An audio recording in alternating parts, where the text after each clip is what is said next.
जय जगन्नाथ जय जगन्नाथ जय जगन्नाथ। मु मंटू महापात्र आपण मानक स्वागत करुच्ची गोटे सुंदर गप को। आसतु आम मनीष जीवन में बहुत आम भगवान को सब बड़े आम मागि चलचे किंतु आम किसी दे चलना आम क्या दबार के चिंता करना जिते पर्यटन आम किसी देना आम के पाइबार आशा रखानी। तो ये किसी गोटे छोटिया गपर मो उदाहरण सदृश मुझे बुझे चेष्टा करी। आपण मैंने भी जदि भल लगे गोटे लाइक देवे कि कमेंट करेंगे कौन गोटे करेंगे आउ चैनल को सब्सक्राइब भी देखिए करेंगे। तो ठीक अच्छे आसत आम गोटे छोटिया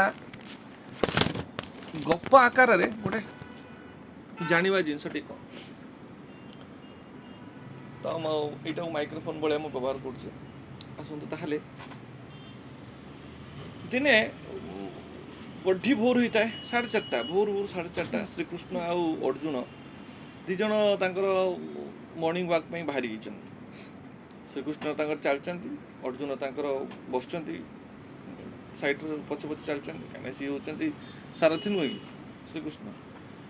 तो ये बाटर से चलवा समय भोर भोर हो गला से पाखापाखि मॉर्निंग वॉक टाइम चलती से पाखापाखि 6टा हो गला 6:30 समय है जीवा समय से भुवनेश्वर तार आमर जो बस स्टाण्ड पाखे बरमुड़ा बस स्टाण्ड पाखे गोटे ब्राह्मण पिंधि गोटे पैंट जो आमर गोटे गामछा गोटे पिंधि गरीब ब्राह्मण दरिद्र कहले न चले। तो चलता चलता सब गोटे कमंडल धरी एमती गरीब शुआ शुआ कर 5 टଙ୍କା 10 टଙ୍କା मागुए। तो से सैड्रे ठिया अर्जुन देखिले से भाया देखिले कौन ये सब गोटे ब्राह्मण देखिले भिक मागुच कौन या असुविधा कौन देखिकी अर्जुन को भारी दया आसला। अर्जुन जो दया आसला अर्जुन कहले ना ये ब्राह्मणटा को मोटे आज आज गोटे मन बड़ा आज खुशी अच्छी दे ब्राह्मण को किसी दे तार लाइफ टाइम से एंजॉय कर। तो से कौन कले स्वर्ण मुद्रा बाँ साइड पैंट पकेट्रे किसी स्वर्ण मुद्रा रखिले 100टा स्वर्ण मुद्रा काढ़ी से ब्राह्मण डाकिले बाबू ये आइलु बाबू तार से आसला बाबा तू भिक मागुचु कहला कौन कर आज्ञा ब्राह्मण आम जेनेल कास्ट आमको चाकरी बाकरी कौट मिल से आम भिक मागे बाध्य होचु आ कौन करूँ काटी चिता चैतन मारिक आम आ भिक मागुचु।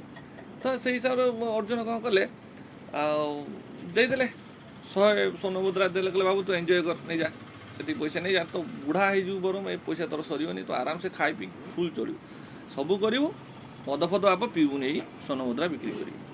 ब्राह्मण खुशी होगा नहीं चलीगला हाँ टा मारदे सी तार नहीं कि पलैला पड़े कि बाट जा तो जानी थे मनीष मात्रा ही लोभी आज ओडिया जाति तो टिके लोभ पड़गला कहला साला 100टा स्वर्ण मुद्रा माने ये पूरा नंगा पैसा आमर हम कि चिंता कला आगे मने मने सब भावी नेला जे बनिया को नहीं देदेवी एति टଙ୍କା बिक्री हो एति टଙ୍କା मोर बाहर जीव गोटे बस किणवी ट्रक किणवी से बहुत भेराइट कथा भाविदेला आगे निजर कौन कर बहुत कथा से भावी नेला भाविक रास्तार चलता रास्तार गला बेलू ये तो निज निज कथा भावी गोटे आउ गोटे आराम ड्रग्स खाए ड्रग्स फ्रग्स खाए गोटे गुंडा सदृश गोटे चोरटा बाइकटा रखिला गोटे भुजाली काढ़ी आनी पेट्रोल नगेदेला डायरेक्ट कहला जहाँ अच्छी माल दबू ना आज तार पेट्रोल 4 चकिया करदेवी। तो सी ब्राह्मण लोक जहाँ तो पैसा पत्र पाई सी टंका रखी डरिकी से सब देदेला से चोर नहीं पड़ेगा बस ब्राह्मण भारी मन दुख था पुणी जमी घर जा घर गला पुणी शुला स्वप्न देखुला जहाँ स्वप्न सब चलीगला। तापर पुणी से भाया दिने 2 दिन छाड़ी पुणी से भाया श्रीकृष्ण आ ये चलता मॉर्निंग वॉक बरमुड़ा बस स्टाण्ड साइड जावास कर से ब्राह्मण टी पुणी जाकि पहुँचला से भाया से देखिए जाऊे से भाया दरिद्र परिस्थिति तापर अर्जुन कहला अरे ये किस तुमको काली देती 100 आज पुणी तुम कौन चली आस तुम कहली आराम से तुम एंजॉय कर लाइफ टाइम तो पुणी केमती ये सब परिस्थिति कहला ना बाबू ये भाया कौन कर अर्जुन बाबू आ पैसा काली ये चोर मारिक नहीं चलीगला मुझे कौन करी आपन देले और अर्जुन मन टे दुख आसीगला कहले सत कथा तो सारा चोरटा मारिक नहीं चलीगला ना ये तो भिक मागिते आसता भल लोकटा। तो अर्जुन कौन कला पूरा माणिक्य पूरा अलग प्रकार माणिक्य पुणी से 100 खंडे बाँ पकुटू काढ़ी देला बाँ पकुटू काढ़ी देदेला सी तार जिन रखा काड़े चोरी हो सी ଲୁଚେଇକି ରଖିକି ଧୀରେ ଧୀରେ ଧୀରେ ଧୀରେ କରିକି ଗଲା। ଆଚ୍ଛା, ଯଦି ବାଟରେ ଗଲା ବାଟରେ ଗଲା କ'ଣ ହେଲା ତାପରେ? ହଁ, ବାଟରେ ଗଲା ପୁରା ନୁଚେଇ ନାଚେଇକି ଯାଇ ଘର ଭିତରେ ପହଞ୍ଚିଗଲା। ଘର ଭିତରେ ସେତେବେଳକୁ 12:30 ଖଣ୍ଡେ ହେଇଗଲାଣି। ଇଏ ଟିକେ ରାତିରେ ମାଲ ମାରି ଦେଇଛି, ମାଲ ଟିକେ ମାରିଦେଇକି ରାତି 12:30 ପାଖାପାଖି ହେଇଗଲାଣି। ଯାଇକି ବାହାରେ କ'ଣ ଟିକେ ଖାଇ ଦେଇଛି। ସେ ସ୍ୱର୍ଣ୍ଣ ଯେତିକି ମାଣିକ୍ୟ ସବୁ ରଖିଥିଲା ନେଇକି ରଖିବାକୁ ଝଣଝଣ ହେଇଯିବ। ତ ସିଏ କ'ଣ କଲା, ଧୀରିକିନି ତା ସ୍ତ୍ରୀକି ଆଉ ଡାକିଲାନି। କହିଲା ମୋ ସ୍ତ୍ରୀକି ଗୋଟେ ଖୁସି ଖବର ସକାଳୁ ଦେମି। କ'ଣ କରିଛି, ତା ଯେଉଁ ସ୍ତ୍ରୀ ଗୋଟେ ପୁରୁଣା ଗଗରା ରଖିଛି, ଗୋଟେ ନୂଆ ଗଗରା ରଖିଛି। ଗଗରା ଯେଉଁ ପାଣି ଆଣିବାକୁ ଯେଉଁ ଗଗରା କୁହନ୍ତି, ସେଇଟା ସେଇ ପାଣି ଆଣିବ। ଇଏ କ'ଣ କଲା, ସେ ପୁରୁଣା ଗଗରା କିଛି ସେ ସୁନାମାଣିକୁ ଲୁଚେଇକି ରଖିଦେଲା। କହିଲା ସକାଳକୁ ମୋ ସ୍ତ୍ରୀ ଉଠିଲେ ତାକୁ ଖୁସି ଖବର ଦେମି, ପୁରା ବଢ଼ିଆ ସୁନ୍ଦର କଥା ଗୋଟେ କହିବି ବାସ୍, ତାପରେ ତାକୁ ଦେଖେଇବି ଆଉ। ଦେଖିଲା ଇଏ ସେଇ 12:30 ଟିକେ ଅକାତ ହେଇକିରି ନିଶାର ଶୋଇ ପଡ଼ିଛି। ସକାଳ ହେଇଯାଇଛି ଭୋର, ତା ସ୍ତ୍ରୀ ଉଠିଛି, ଉଠିକି ତା ସ୍ୱାମୀ ଆଉ ଉଠି ନାହିଁ, ଡିଷ୍ଟର୍ବ କରିନାହିଁ। ତାର ଗରା ନେଇକି ପଳେଇଛି ପାଣି ଆଣିକି। ବାସ୍ ଗରା ନେଇକି ପାଣି ଆଣିକି ଜାଣି, ସ୍ତ୍ରୀ ତ ଜାଣିନାହିଁ ଗରା ଭିତରେ ମାଣିକ୍ୟ ସବୁ ଅଛି ବୋଲି। ସେମାନେ ଗଡ଼ିଆ ନେଇକି ପକେଇ ଦେଇଛି।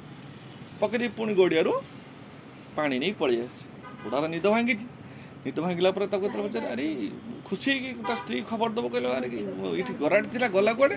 ନା ମୁଁ ପାଣି ନେଇ ଆସିଛି। ଆଉ ତା ଭିତରେ ଯେଉଁ ସବୁ ଜିନିଷ ଥିଲା କ'ଣ? କହିଲେ ନା ସେଇଟା ମୁଁ ଖୋପାଡ଼ି ଦେଇଛି। ଓହୋ, ଆଉ ଇଏ ପୁଣି ମୁଣ୍ଡରେ ହାତ ମାରିଲା। କହିଲା କ'ଣ ହେଲା? ସିଏ ଗଲା ଆଉ, ସିଏ ବି ଗଲା। ପୁଣି ଏଇଭଳିଆ ଦିନେ 2 ଦିନ ଗଲା, ପୁଣି ସେ ସେଇଭଳିଆ ବରମୁଣ୍ଡା ବସଷ୍ଟାଣ୍ଡ ପାଖରେ ଇଏ ସବୁ ଯିବା ଆସିବା କରୁଥାଏ। ସିଏ ଆସିଲା, ସେ ନନା ଆସିଲା, ନନା ଚଲାବୁଲା କରୁଥାଏ। ସେତେବେଳେ ପୁଣି ଦେଖିଲା, କହିଲା ଏ ଅଙ୍କଲ ତୁ ପୁଣି ଆଇଲ ନା? ତୋତେ ଦେଇଥିଲି ମାଣିକ୍ୟ ଦେଲି, ମୋତି ଦେଲି, ସବୁ ଦେଲି, ପୁଣି ଆଇଲ ନା? ତାପରେ କହିଲା ବାବୁ କ'ଣ କରିବି, ଏଇଭଳିଆ ରଖିଥିଲି, ମୋ ସ୍ତ୍ରୀ ତାକୁ ନେଇ ଫୋପାଡ଼ି ଦେଇଛି ହେଲା। ତାପରେ ଅର୍ଜୁନ ଟିକେ ଶ୍ରୀକୃଷ୍ଣଙ୍କୁ ଅନେଇଲେ, ଅନେଇକି ତାଙ୍କର ହସା ହସି ହେଇଗଲେ ଟିକେ, ମାନେ ଟିକେ କହିଲେ ସାରା ୟା ଭାଗ୍ୟର ନାହିଁ। ତା କ'ଣ ତୁ କରିବୁ, ଯେତେ ଦେଉଥାଏ ତା ଭାଗ୍ୟର ନାହିଁ, ସେ ଟୋଟାଲ କିଛି ରଖିପାରିବୁନି, ହେଟା ସବୁ ଦରିଦ୍ର ରହିବ କରିକି। ମୁଁ ଗୋଟେ ଲାଷ୍ଟ ଟାଇମ୍ ଗୋଟେ ଗୋଟେ ଖୁସିରେ 2 ଟଙ୍କିଆ ପାଟି, 2 ଟଙ୍କିଆ ଶ୍ରୀକୃଷ୍ଣ 2 ଟଙ୍କା କାଢ଼ିକି ତାକୁ ଧରିଦେଲେ। ଗଲା ନେ 2 ଟଙ୍କା ନେଇକି ଯା ତୁ। ମାନେ ଏତେ ଟଙ୍କା ପାଉଥିଲା, ଆଉ ଦେଖିଲା 2 ଟଙ୍କା ତା ମନଟା ଭଲ ପାଇଲାନି। ସେ 2 ଟଙ୍କା ପକେଟ ରଖିଲା, ଚାଲି ଚାଲି ଗଲାବେଳକୁ ଜଣେ ଗୋଟେ ମାଛ ନେଇକି ଯାଉଥିଲା। ବୁଢ଼ା କହିଲା, ସେ ସାରା ମାଛଟା ଛଟ ଛଟ ବି ହେଉଛି। କହିଲା ଏ 2 ଟଙ୍କାରେ ତ ମୋର ଚା ଗିଲାସ ବି ହେବ ନାହିଁ। ତାକୁ ପଚାର ଦେଖିବା ମାଛଟା ଦେବ ନା ଦେବନି। ମାଛ ଦେଖିଲା ସାଇଡ଼ିଆ ମାଛ ଗୋଟେ। କହିଲେ ଭାଇ 2 ଟଙ୍କାଟା ଦେଇଥାନ୍ତି ସେ ମାଛଟା। ସେ ମାଛଟାକୁ ବେଳକୁ ଦେଇଦେଲା। ଇଏ କ'ଣ କଲା, ଠିକ୍ ଅଛି ବରଂ ଯଦି 2 ଟଙ୍କା ଇଏ ମାଛର ଜୀବନଟା ବଞ୍ଚିଯିବ, ଦେଇଦେ, କମଣ୍ଡଳ ପକେଇଦେବୁ, ନେଇ ଛାଡ଼ିଦେମି ତାକୁ ହେଲା। କେଉଁଠି ଗଡ଼ିଆ ନେଇ ଛାଡ଼ିଦେମି, ଚାଲିଯିବ, ମାଛଟା ବଞ୍ଚିଯିବ, କାଳେ ମୋ ଭାଗ୍ୟ ଥିବ ଯଦି ଗୋଟେ ଆଶୀର୍ବାଦ ଦେବ ଆଉ କହିକି 2 ଟଙ୍କାର ମାଛଟାକୁ କିଣିଦେଲା। ଯେତେବେଳେ କୋମଣ୍ଡଳର ମାଛଟାକୁ ସେ ଦେଇଦେଲା। ଇଏ ନେଇକି ଯାଉଥାଏ। ଦେଖିଲା ବେଳକୁ ସେଇ ସମୟରେ ମାଛଟା, ସେଇ ସମୟରେ ସାମ୍ନାରୁ ଗୋଟେ ପୁଲିସ, ସେ ଯେଉଁ ଚୋର ଚୋରି କରିଥିଲା, ଯେ ଡ୍ରଗ୍ସ ଯେଉଁ ଖାଉଥିଲା, ସେ ଚୋରି କରିଥିଲା, ସେ ସେଇପଟେ ଆସୁଛି। ସେଇ ସମୟରେ ଆଉ ସେ ଭାବିଛି ପୁଣି ଏକୁ ହଲାଲ କରିବ ବୋଲିକି ଆଉ। ତ ସେଇ ସମୟରେ ଇଏ କ'ଣ କରିଛି, ମାଛଟା ସେ ତା କମଣ୍ଡଳରେ ସେ ସବୁ ହୀରା ନୀଳା ମୋତି ଯେଉଁ ଖାଇଥିଲା, ସେ ଯେଉଁ ଗଡ଼ିଆର, ସେଇ ସମୟରେ ସେଇ କମଣ୍ଡଳ ବାନ୍ତି କଲା। ଆଉ ବାନ୍ତି କଲା ଯେତେବେଳେ ଇଏ କ'ଣ କରୁଛି, ସେ ଯେଉଁ ବ୍ରାହ୍ମଣଟା କହିଲା ହେଇବେ ମିଳିଗଲା କହିଦେ ହେଲା, ହେଇବେ ମିଳିବ ହେଲା। ତ ହେଇବେ ମିଳିଗଲା କହିଦେଲା ଯେତେବେଳେ ଚୋରଟା ଶୁଣିନେଲା। କିନ୍ତୁ ଇଏ କହିଛି ଯେ ହେଇ ହୀରା ନୀଳା ମୋତେ ମିଳିଗଲା ବୋଲି, ହେଲା କି ମନେ ମନେ ଭାବିଛି। ଚୋର ଶୁଣିନେଲା ଯେ ଶଳା ହେଇବି ମୋତେ ଦେଖିନେଲା କି କ'ଣ ଆଉ କହିକି, ସିଏ ତାର ଯେତିକି ଝୁଲାମୁଲା ସେ ଯେଉଁ ମୋତି ଫୋତି ସବୁ ରଖିଥିଲା ସବୁ ଧରିକି ଛାଡ଼ିକି ଦେଖ ଏବେ କ'ଣ ହେଇଗଲା। ଯେତେବେଳେ ସେ ଦବା ବଞ୍ଚିବା ପରକୁ ଦବା ଚକ୍କର ରହିଲା, ଯେତେବେଳେ ମାଛକୁ ବଞ୍ଚିବା ଚକ୍କର ରହିଲା, ଦବା ଚକ୍କର ରହିଲା, ସେତେବେଳେ ଭଗବାନ ତାକୁ ଦେଲେ, ପୁଣି ତାକୁ ଫେରେଇଦେଲେ। ତା ହୀରା ନୀଳା ମୋତି ମାଣିକ ସବୁ ଫେରେଇଦେଲେ। ପୁଣି ସେଠି ଯେତିକି ତାର ସ୍ୱର୍ଣ୍ଣ ମୁଦ୍ରା ଥିଲା ସେ ବି ଫେରିଗଲା। ତ ଇଏ କିଛି ଭଲ କରିବା ପାଇଁ ଚେଷ୍ଟା କଲା। ତ ଜୀବନରେ ଏଇଭଳିଆ ଭଲ କରିଚାଲ, ଉପରବାଲା ତୁମକୁ ଦେଇ ଚାଲିବ। ତୁମେ ଦେଖିଥିବ ପ୍ରାୟ ଜିନିଷ ଜାଗାରେ ଆମେ ଦେଖିଥିବା ଏଇଭଳିଆ ହାତ ପତେଇକି ଆମେ ମାଗିଥାନ୍ତି, କିନ୍ତୁ ଯିଏ ଦେଇଥାଏ ଏଇଭଳିଆ ହାତ କରିକି ଦେଇଥାଏ। ଆଉ ଯିଏ ଏଇଭଳିଆ କରି ମାଗୁଥାଏ, ଯେତେବେଳେ ଇଏ ଏଇଭଳିଆ କରି ଦେଉଥାଏ, ଇଏ ବାଲା ତାକୁ କହିଥାଏ ଭଗବାନ ତୋର ମଙ୍ଗଳ କରନ୍ତୁ, ଏଇବାଲା ଲୋକଟାକୁ। ତ ତେଣୁକରି ସବୁବେଳେ ଚେଷ୍ଟା କରେ ଏଇଭଳିଆ ଦେବାକୁ, ଭଗବାନ ଉପରୁ ଦେବେ, ଏଇଭଳିଆ ନିଅନି। ଏଇଭଳିଆ ନେଲେ କିଛି ମିଳିବନି ଜୀବନରେ। ତ ଏଇ ଛୋଟ ଗପଟି କେମିତି ଲାଗିଲା ମୋତେ ଟିକେ ଜଣାଇବେ।